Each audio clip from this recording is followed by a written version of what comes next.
call it being cheeky in the cloud, because what we're really trying to do is change the way the average user interacts with a PC. To kind of get to brass tacks, what is Nivio?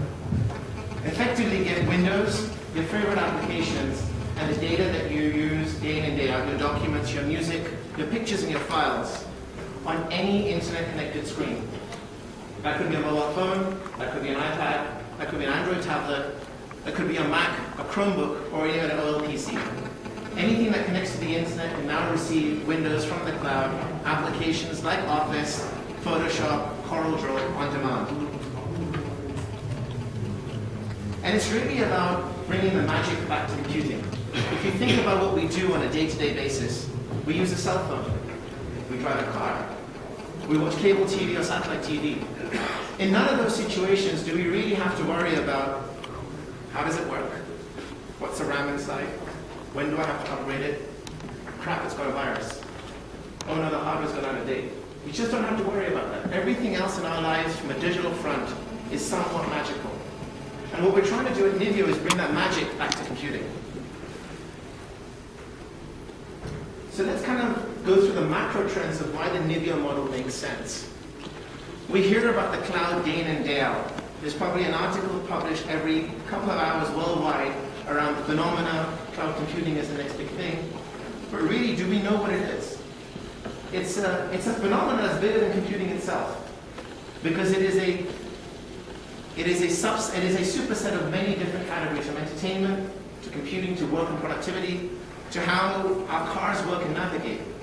But really, for the small business, for the student, for the panwala, for the person on the street, the average Joe Block, or the average Amit Sharma, the cloud really doesn't mean a lot, because it's so confusing.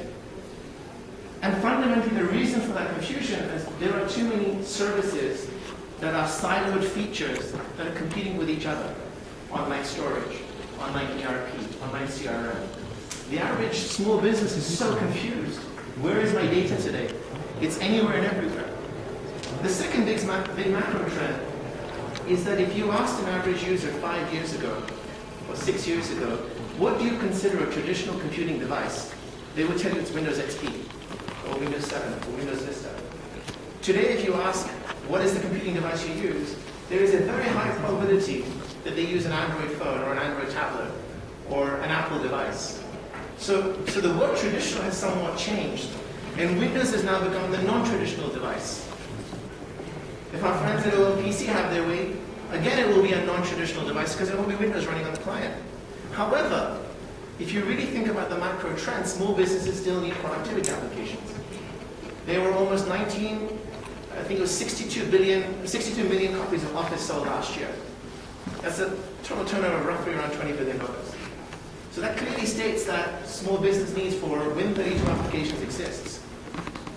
And what Nivio is trying to do is take that environment, take those applications, and deliver them to an experience, whichever one you use, whether it's a television, a tablet, a mobile phone, or an old PC.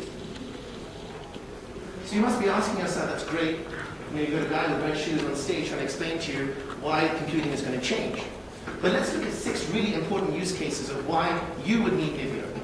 So number 1, hands up who has a tablet here, or has interacted with a tablet at some point. It's a fair number of hands. A tablet is a consumption device, not a curation device. But why buy a second piece of hardware when that original piece of hardware that you've bought can now also be used for curation? You could take an Android tablet, plug it into a screen, use a Bluetooth keyboard and mouse, and that replaces the laptop. Second thing, how many people here know of someone or have a Windows XP or Windows Vista machine? Again, a really high population. In fact, if you did the statistics, it's roughly 60% of the Indian PC population still runs XP, from XP2 to XP3, or runs Windows Vista. They can't run Windows 7 or Windows 8 when it comes out. So what are you telling a population that's growing, that's trying to get digitally connected? Do you go and tell them, well, hey, you can't afford the real thing, so we're going to give you some cheap alternative?